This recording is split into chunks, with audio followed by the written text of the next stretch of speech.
And yes, it is a normal Arabia, so it's going to be decided by just proper skill here.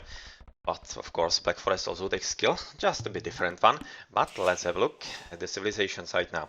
Spaden is playing as Mongol, Bullet is playing as Mayan, and BL is playing as Han. So we also see a bit of a switch for RFR, with Dark Levi's being replaced by Bullet. And for NCs, we also have a bit of a replacement, as Tonic is Persian, Skittle is Han, and Sniper is Mongol. Tonic is replacing Andorin, so it's quite interesting that we are seeing so many changes, or rather, so many changes in both of them.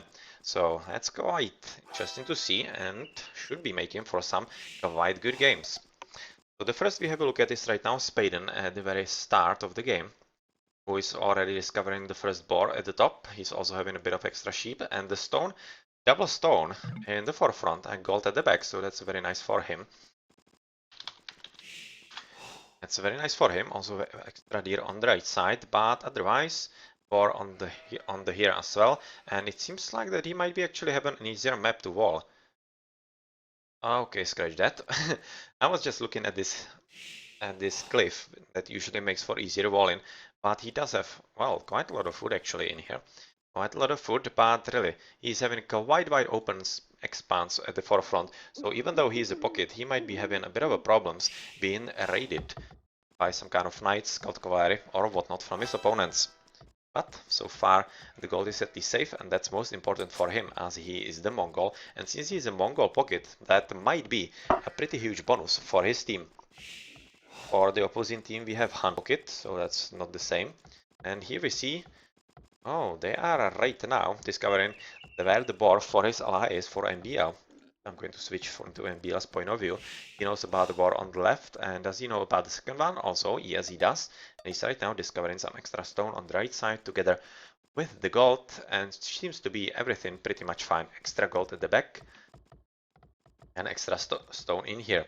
This should be reasonably easy for him to wall on the left side, but on the right he's basically facing the same situation as Spaden is facing in the pocket, so he will be potentially open to some kind of raiding.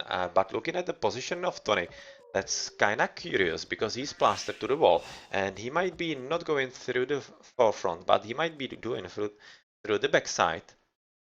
And that might be slightly easier for RFRs to actually wall. And really, it might be a bit more difficult for Tonic to get through if the wall is coming up here. But so far I'm not exactly sure, because it's not going to be all that easy for MBL to discover. But fight between the Han MBL and Tonic, who is Persian, is going to be quite interesting. But let's have a look somewhere else. We see a bit of a scouting going on from Bullet on the left side, and also a bit of a scout, and of course, that's going to be a stolen boar by Sniper from Bullet, and that's a very good play. And right now, he's butchering the one, but he doesn't know about the second one, and unfortunately for him, it's going to be stolen.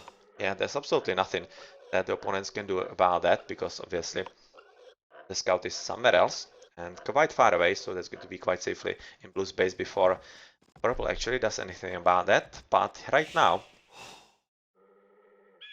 do we see something interesting in here? Not much, just probably yellow was trying to deal some kind of damage in here into some kind of villages, because I have seen on the minimap some flashing of the white color signaling an attack, but that's pretty much it, and there's not going to be anything substantially important happening from now on.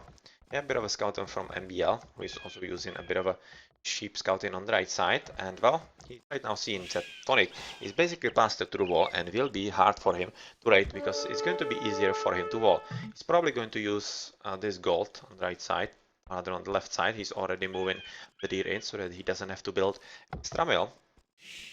And it seems like that MBL is actually aiming to annoy him as much as he can.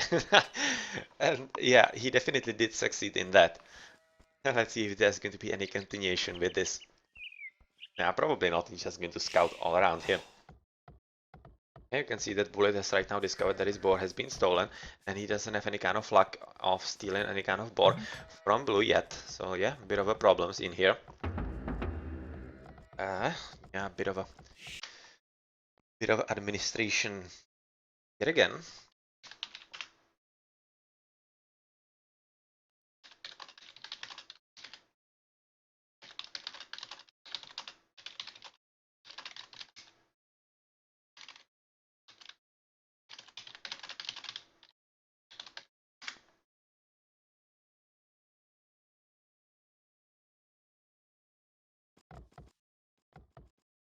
again, and otherwise on the left we see a dash coming in from Bullet, who is right now working on walling himself in, but I wanted to return something, and that was these mines. These two stone mines are not exactly safe for him, and could be a bit of a problem, because looking how, as a Mayan, he will be needing all the stone for either TCs or the castles. Yeah, not safe stone is not something that you are all too happy about. So yep, this is going to be potentially a problem for him, and even though he does have a safe goal on the left, not really exactly sure this is going to be all that safe for him in the later game. So Drash is coming in together with the Eagle Warrior, but it's probably going to be met in kind by Sniper. Yeah, obviously he's already having the militias out and is being prepared for it. Whereas on the right side we see a Drash coming in from MBL. And is it going to be faced by Orange? Yeah, it seems so. Yeah, Tonic is already waiting for it, and it's going to be basically a 1v1, but with the difference of the scout potentially, because MBL is having a scout offensive, whereas Tonic is still just trying to lure some deer in. Right now he's finally merging with the army, and that's pretty much going to be it for this kind of attempt. In the middle, just a bit of a flare-in, so that potentially MBL, or rather his allies, know what is happening on the map. And a bit of a problem right now for Sniper, who has built a very nice wall, but unfortunately for him, it doesn't include any kind of gold. So right now he needs to be careful about this. Some extra palisades, for example, in here to protect the gold miners fully. And well, that's pretty much going to be it. As with those extra militias, yeah, kinda thinking with bit of micro, Sniper should be defending quite well. Yep, very nicely played. Unfortunately for him, he has left one villager out. Not really ideal, but I'm kinda thinking that okay, this dash shouldn't be all that successful. Just finishing in, just plug in the hole so that he doesn't need to worry about anything at all. And a bit of a fighting on the right side, or rather at the bottom side, where we see one of each orange and red has been killed, but with the extra help of the scout from RFR Spaden, this should probably result in Tonic retreating back to his home base, and he shouldn't be having any kind of luck.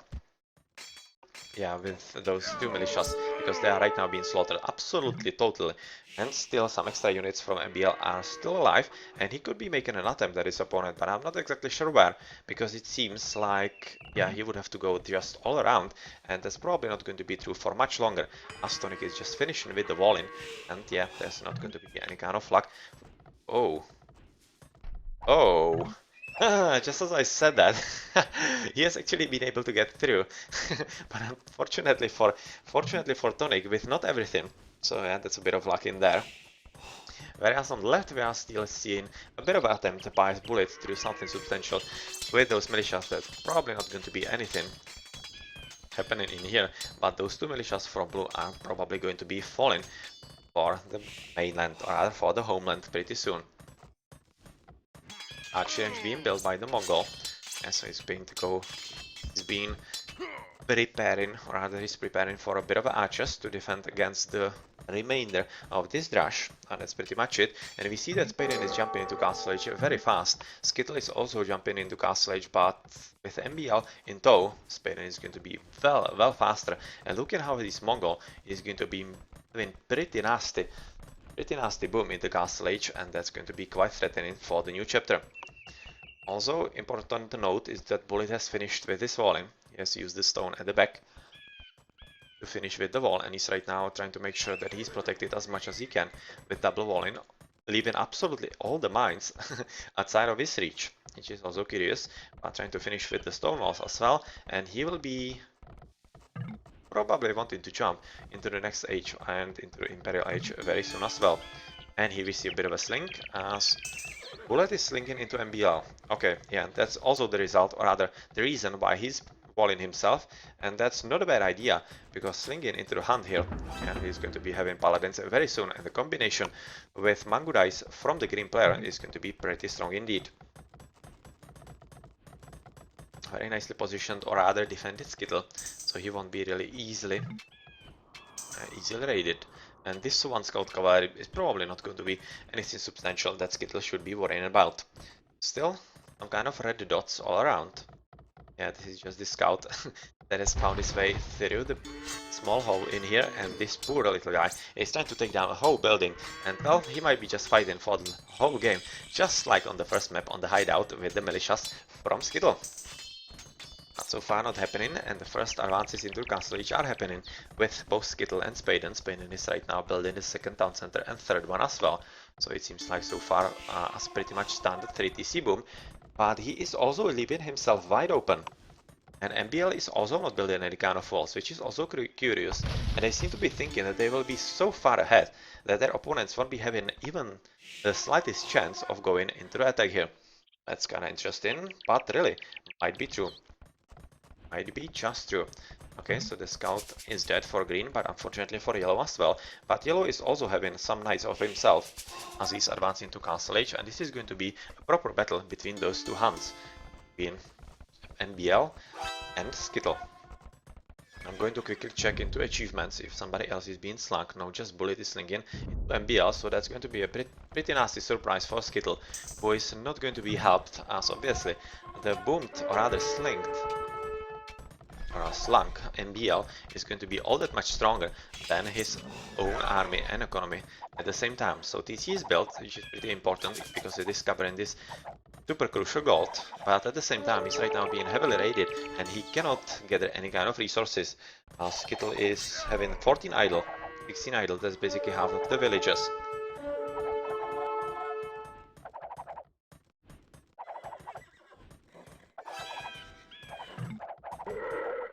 And yeah, here we see the GG. Well, that's pretty fast. That was a lot faster than expected. But I have to agree that there's not much that they can do because this is super surprising. And with the sling, it basically is putting Skittle out of the game altogether, and without any kind of extra. Okay, they are just right now, and she's saying that they are still going to give it a bit of a shot. But really, this is going to be quite hard for Skittle to do anything about, because right now he's having absolutely no economy. He's having just 4 active villagers, and with this pretty huge double by Spaden and NBL, yeah. I'm not exactly sure what the plan could be for NC Tonic and Sniper to do about this, because obviously Tonic is just inside his base having a few crossbowmen, which is obviously not the correct army against all those knights. And how's it looking on the left? Well, Sniper not doing anything at all either. And yeah, still going for a bit of a raiding, exactly with the crossbowmen. And yet again, they won't be having all that much luck, just killing a few villagers on the stone here. But really, there's not much that NCs can do about this. This is just the correct strategy from RFRs. And even without the sling, I think they would be winning this game, because Spaden had pretty nice game and pretty nice boom as a Mongol in the pocket. And together with the help from MBL, this raiding would have ended exactly the same, maybe slightly slower.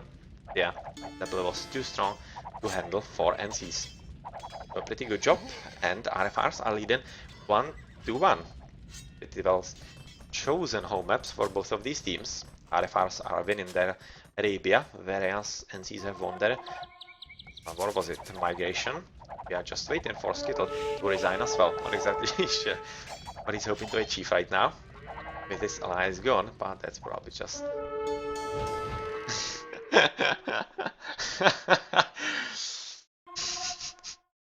not exactly sure what he's hoping to achieve about this, but it is funny nonetheless. Just protecting 3 of these knights that are going to be at the very end of the game.